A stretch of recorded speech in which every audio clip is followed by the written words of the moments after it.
Right. Don't disturb me, and you just can't walk out. You have to ask for permission. When you walk out, we issue warrants. Do you understand?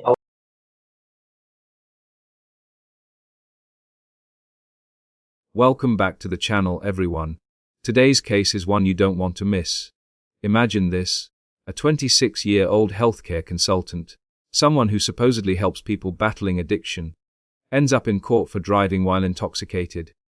The irony alone is enough to raise eyebrows, but what happens inside this Texas courtroom goes way beyond your average DUI hearing. From bloodshot eyes and failed sobriety tests to shocking admissions about mental health struggles, the judge isn't holding back. And just wait until you hear how the defendant tries to explain his finances and lifestyle. It's jaw-dropping. Will the judge show leniency, or is this young man about to learn the hard way that hypocrisy has consequences? Let's dive right into it. Sir, I'm up here. I'm not on the floor. Up more. Look at me. You're charged with driving while intoxicated. You're facing up to 6 months in jail and or a $2,000 fine. We're going to do probable cause. You have the right to remain silent. Anything you say can or will be used against you. You have the right to have an attorney present during any questions and interviews of the state of Texas. If you cannot afford a lawyer will be appointed to represent you, sir. On July 4th at 3:49 a.m., officers observed a vehicle in a moving lane of traffic sitting idle with damage to the front passenger tire. The defendant was sitting in the driver's seat, slumped over and asleep. Right here, folks, we get one of the most telling details. Officers found the defendant passed out in his car, in traffic, at nearly 4 in the morning. That alone raises massive red flags. But notice, he wasn't just asleep, the car was damaged, and his balance, speech, and eyes told the whole story.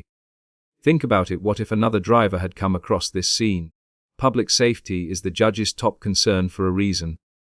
Let me ask you, if you saw someone like this on the road, would you feel safe sharing the highway? Comment below. I want to hear your thoughts. Officers woke the defendant and he exited the vehicle. He had red, bloodshot eyes, slurred speech, and unsteady balance. Standard field sobriety test was conducted, and a 6 of 6 on the HGN, 4 of 8 on the walk and turn, and 0 of 4 on the one-leg stand. The defendant refused a breath sample, and blood warrant was obtained, and a blood sample was taken. Are you on something now, Mr. Kabir? No, Your Honor. I'm not.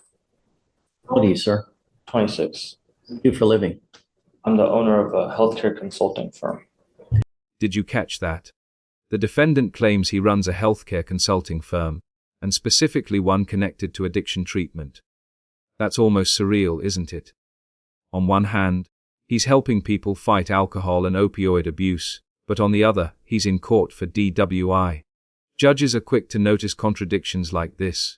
It raises the stakes and paints a picture of someone who might know better, but still made reckless choices.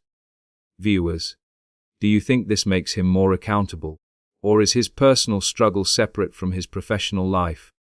Are we able to go send someone now, Tracy? No. Mr. Kabir, if you have a drug or alcohol problem, you better address it. Because if you don't, and I see it becomes an issue, I'm going to address it for you. I promise you're not going to like the way that I do it. Do you understand? Yes, Your Honor. May I? Don't. The only thing I want to impart to you that the drugs and alcohol stop now. I'm making it a condition of your bond not to consume alcohol or any illegal drugs. Do you understand? Yes, Your Honor. I'm going to randomly test you. If I find that you're consuming, I will revoke your bond and put you in jail. If it becomes a repeated issue, I will put you in a rehab facility. I don't want to have to do that. My only concern is public safety. Do not drive if you don't have a license, and don't consume anything. Do you have a Texas driver license? Do you have valid liability insurance? Okay, we're going to reset your case to give you time to hire a lawyer. There is a prior DWI from June of this year in Navarro County. Okay. I'm ordering you now not to drive any vehicle that's not equipped with an ignition interlock. Are you currently on probation or parole or any kind of for a DWI now? No. What's the status of that DWI? Do you have an open DWI right now? No. Okay. I'm now going to put a condition on your bond that you're not allowed to be out past 9 p.m. to 6 a.m. I'm going to put a GPS monitor on you. This is where the judge lays down serious restrictions, a GPS ankle monitor and a curfew from 9 p.m. to 6 a.m. That's not just about punishment, it's about prevention. These measures ensure he's not out late, possibly repeating dangerous behavior. Notice how carefully the judge balances public safety with giving the defendant a chance to prove responsibility. Still, one question hangs in the air. Will he actually stick to these conditions? Curfews and ankle monitors only work if the person truly intends to change. So I know that you're not out in the middle of the night.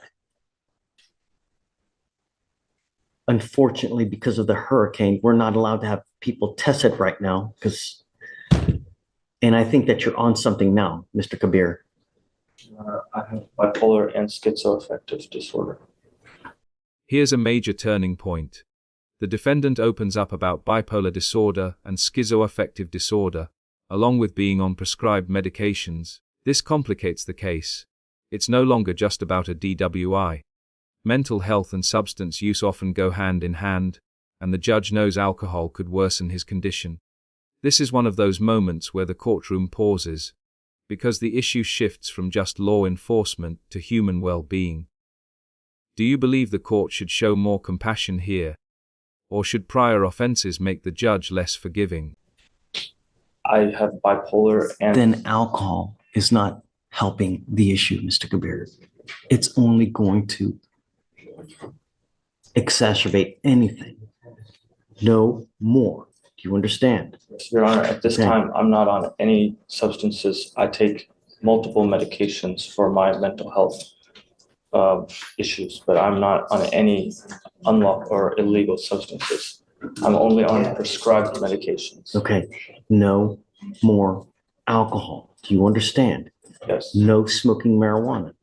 If I test you for marijuana, are you going to test positive? Okay. Don't.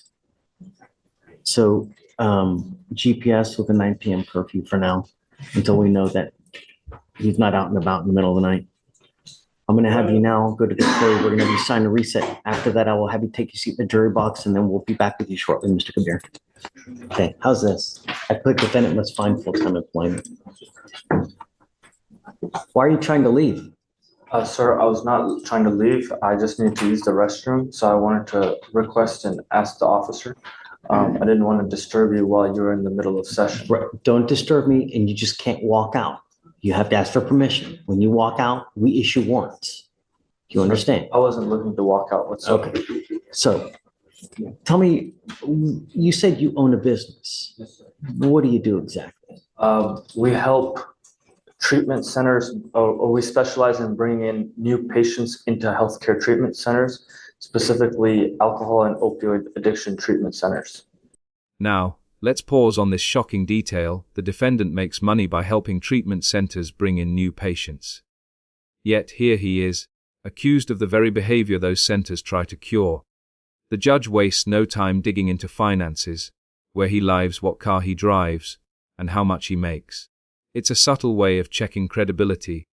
Is he really the professional he claims to be, or is the business just a cover? Let's be honest. Saying you drive a BMW while living with your parents doesn't exactly scream stability. You have a monthly income from this. Yes, Your Honor. How much money do you make a month? Well, right now, the business is still in a growth stage, so we revenue, but I don't take personal income.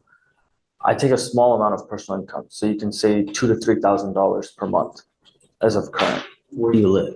at my parents' house. Yet you drive a BMW.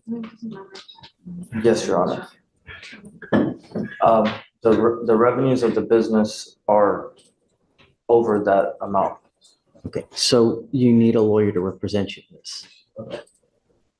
And it would behoove you to get one really, really quick, because one of the conditions on your other DWI is don't get in trouble and probably not to consume alcohol.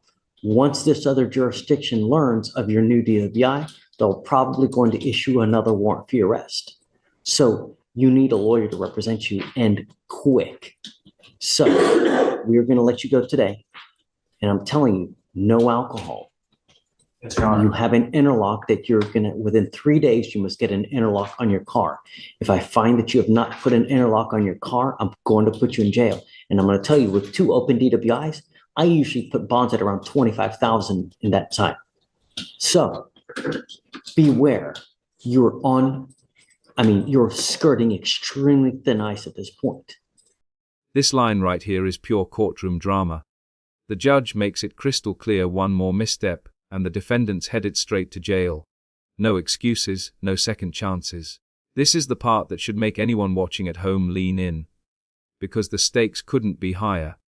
With 2 DWIs bond conditions, and strict deadlines for installing an ignition interlock, he's walking a razor's edge. What do you think? Will he take this wake-up call seriously? Or is another headline waiting just around the corner? Do you understand? Yes, Your Honor, I will contact the interlock immediately. I have the information for it, but I don't know exactly the date that they'll be able to install it. You must get it done within 3 days. What if the company's not available to do it within those 3 days? Well, then come back and let us know. Okay? But I'm not going to entertain any excuses. You also need a lawyer to represent you. So get on that as well. As soon as you leave here, start researching that. So let's break this all down. A 26-year-old, with a background in healthcare consulting and addiction treatment, finds himself in a Texas courtroom, battling not just a DWI but also the weight of his past record and personal struggles. The judge issues tough but clear conditions: no alcohol, GPS monitoring, curfew, and an ignition interlock. It's a blend of accountability and an opportunity to turn his life around. Whether he takes it seriously, or ends up back in front of the judge, remains to be seen. If you found this case as shocking as we did, make sure to hit that like button. Share your thoughts in the comments, and don't forget to subscribe for more jaw-dropping courtroom breakdowns. Until next time, stay safe and stay sharp.